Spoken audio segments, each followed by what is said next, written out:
ปะพี่น้องเนาะเปิดผ่ากับมาฮอดพี่เด้อพี่น้องเด้อเกลูกเกหลานบ้านเฮานี่แหละเนาะเอาขาป้อนช่องกันนะวะเด้อมาทางห้านกระยองน้อยบ้านห้านกระยองมางานแต่งน้องสมบังพี่น้องเนาะเลยสบายดีมันอยู่ตรงไหนก่อนแม่นว่าผู้ยากมานี่อันแม่นยกแก้วให้ดิ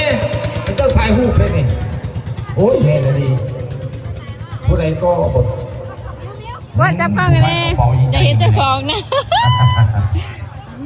เขามาขอบใจเด้อคอยเที่ยวบนนั้นมีเนี่ยเยี่ยมเชิญเอา2 รอบเชิญ2 รอบบริษัทรอบเอา3 รอบเอา3 รอบเป็นรอบมันว่าจะไก่ดิเอาไว้เด็กไว้มาหนึ่งเลยผู้เจ้าผ่าเพิ่นงามสบายดีเด้อแม่เจ้าสาวเชิญทานเลขาดูทางบ้านเพื่อนไงท่านเจ้าสาวเนาะบ้านเจ้าสาวพี่น้องเองแล้วก็ทำทุกการแต่งวิธีเพื่อนเนี่ยมาจะโดนนะวันนี้นะเป็นสีดุงคุณเลยเพื่อนเนาะเชิญพันตีบุกคือพันโคบอกไปหาโต๊ะกันบุญเล่นบุญแต่คนเฮียนเชิญเด้อคนกินเหล้าเนี่ยพันตีบุญเล่นบุญแต่คนพันเองตัวลูกแม่ลูกไปบุญแต่คนเฮียนเชิญแล้วก็ท่านในบ้านจันทราสัญญาวิสานี่สบายดีลูกสบายดีสบายดีดีว่าพี่สบายดีผมเป็นคนธรรมดาเนี่ยคนน่ะคนไม่ได้เจอกันได้เจอกันไปไปหาโต๊ะกันเพิ่มว่าทำก็ได้ป่ะเนี่ยน่ะบอกว่ายายเฮ็ดสบาย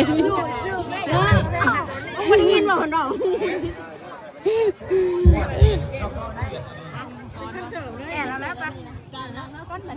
เล็กเสือบอกนี่นะพ่อจะเปิดขายน้ำจ้ะเนาะ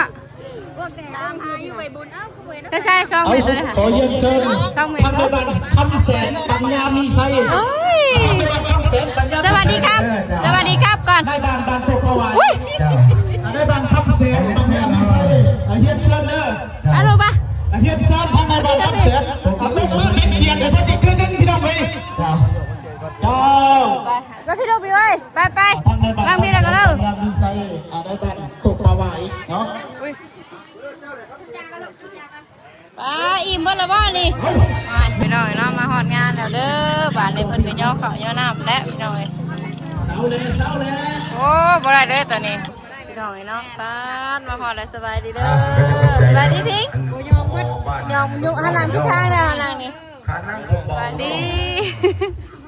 อาหารการกินเต็มโต๊ะเลยพี่น้องเนาะจบงานใหญ่ดิแขกคนมาเนาะเขาบอกเขาแปลอะไรเด้อทางคัตติบุญเองเนาะเป็นชิ้นบุญแล้วนี่นะทุกคนไปจัดแต่ไหนเด้อบอกนะคนได้เลยเมื่อยน้ำคนได้พอบ้านนั้นดูด้วยนี่ค่ะรถไปขึ้นไปทีมลูกทีมนี่นะพีนี่จะเบิ่งพีเลยเด้อดอกทางเมย์ลงเทลงวาเลยคนมาแต่หึงแล้วว่าวันแรกส่งได้ช็อตแล้วผู้เป็นเจ้าหลังเคยมีกันไม่เคยเป็นเพื่อนกันทั้งเด็กวัดจันทราเนี่ยนะวัดจันทราเนี่ยนี่ยังนี่ตัวยังนี่จานก็ระเบิดจานก็พอไม่พอไม่ก็ได้คุณเลยยี่ให้ดูซอยน้องพังซอยไม่ป้อนลูกเลยเอาไม่บุญไม่ท็อปจ้ะปูพี่น้อยเนาะมาอาหารการกินเต็มเจ๊น้องบิวเลยน้องบิวใช่หรอรถนอกทางเนี่ยฮะไม่ใช่ดูหาน้องแม่กูหาแม่ตู้ไม้ท่าเป็นสักวันมาดิป้างานใหญ่นอกทางโดนในเรื่องก่อนโชคเอ้ยมาพี่น้องกินข้าวแรงน้ำกันเด้ออยู่งานแต่งของน้องสบัง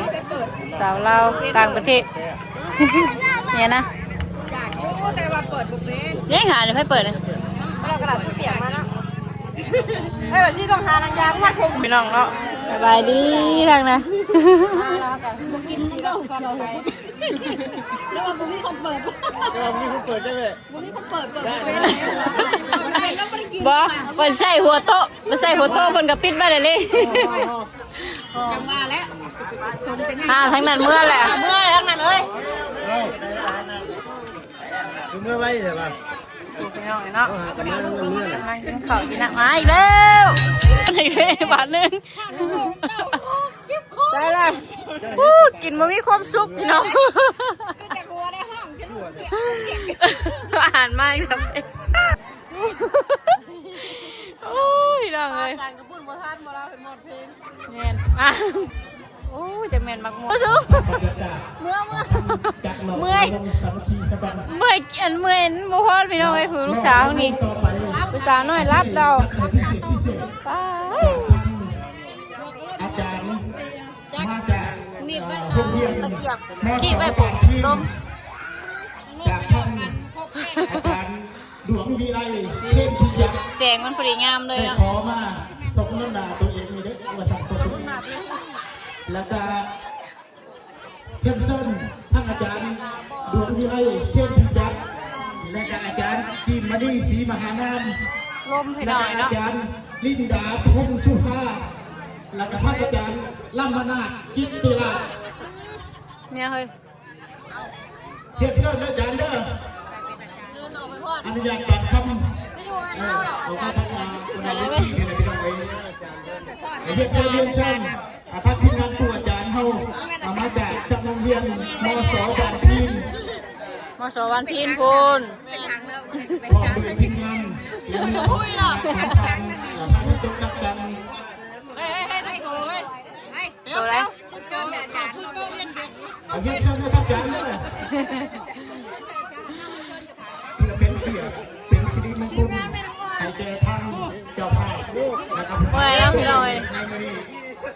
เอาตะกี้แล้วจ้างมากับมาเงินไปน้องเนาะอัดซีมาเลย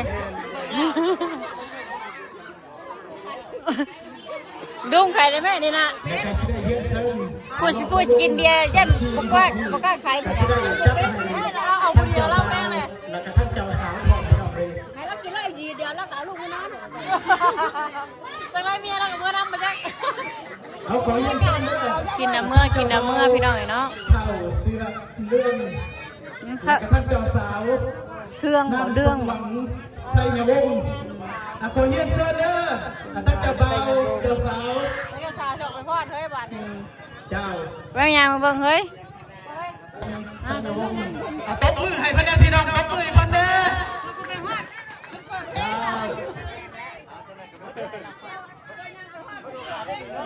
เจ้า จะสาวมาพอดมันพี่น้อง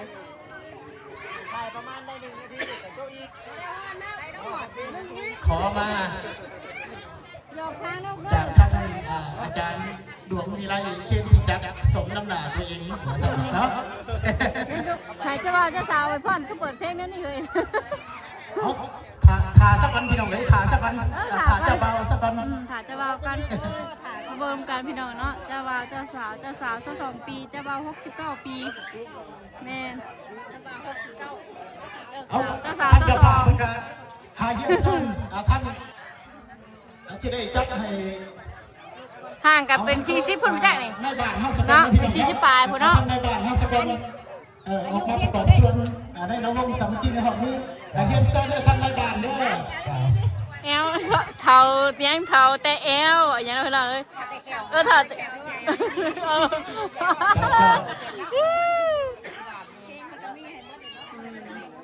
ท่านเจ้าเบา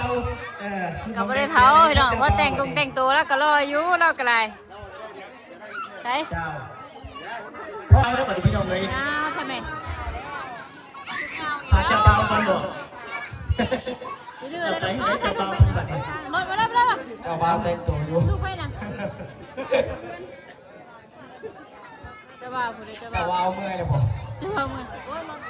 เต้นเบิร์ดมือพี่น้องเลย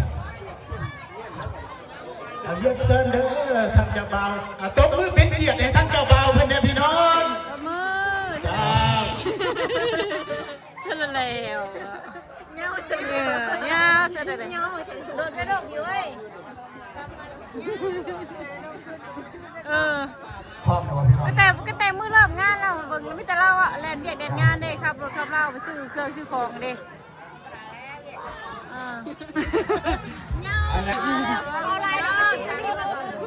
อย่าเพิ่ง